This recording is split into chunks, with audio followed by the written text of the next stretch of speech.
Dzień dobry, tu Imperium Inku. Ja mam na imię Wojciech, a w tym nagraniu zaprezentuję przenośne pióro wieczne tajwańskiego producenta Y-Studio.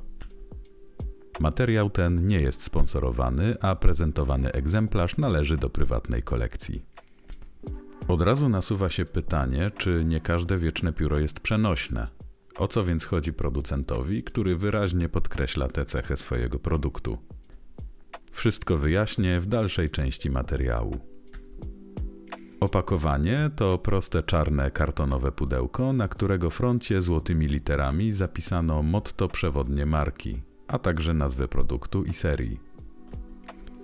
W środku znajduje się kolejne pudełko, tym razem jednak karton, również czarny, jest znacznie grubszy i sztywniejszy.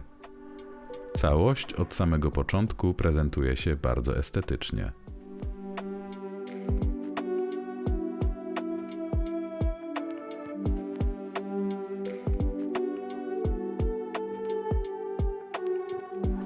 Wewnątrz karta gwarancyjna oraz instrukcja, w której producent dokładnie opisuje, jak czyścić, napełniać i dbać o pióro.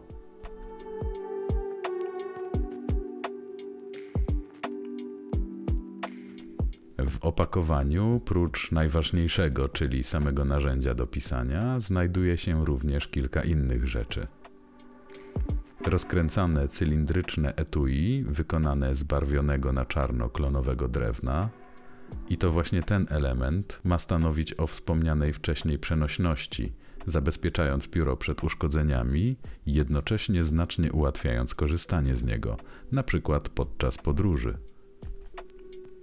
Pióro jest sześciokątne w przekroju, jego długość to 138 mm, wysokość 10,5 mm, a szerokość 12 mm.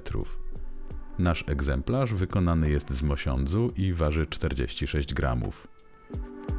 Całość, poza krawędziami, pokryta jest czarnym, matowym lakierem. Skówka zamyka się na zatrzask, sekcja również jest mosiężna, nielakierowana. Producent dołącza także rzemyki z tworzywa w dotyku przypominającego skórę.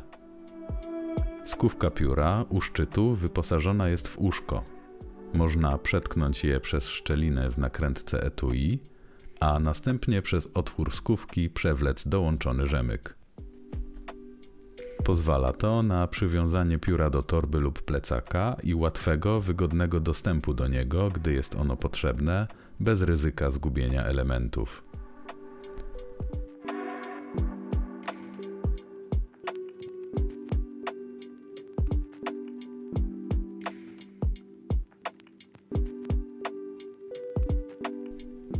Pióro napełnia się za pomocą dołączonego do zestawu konwertera z odkręcanym tłoczkiem, wymiennym z klasycznymi nabojami typu International.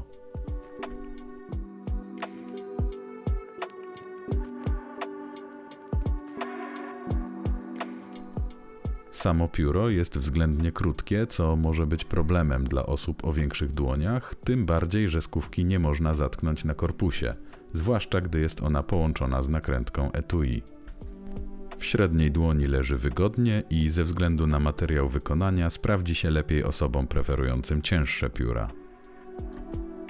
Środek ciężkości narzędzia bez skówki jest nieco przesunięty ku tyłowi.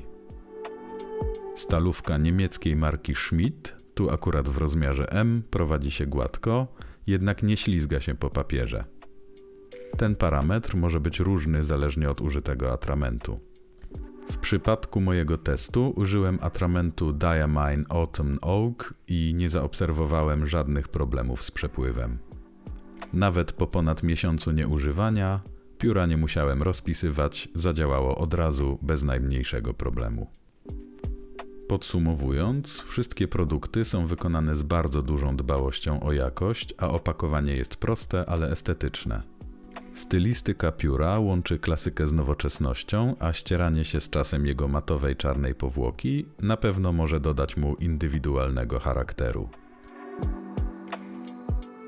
Materiał wykonania sprawia, że pióro jest raczej ciężkie, a osoby o większych dłoniach muszą liczyć się z brakiem możliwości zatknięcia skówki na korpusie. Sama skówka nie posiada również klipsa, ponieważ zamysłem producenta było połączenie jej z etui i przywiązanie do torby lub plecaka. Jeśli więc nie stanowi to problemu, to polecam ten produkt zainteresowanym. Bardzo dziękujemy za obejrzenie tego materiału i zapraszamy do kolejnych. Do usłyszenia.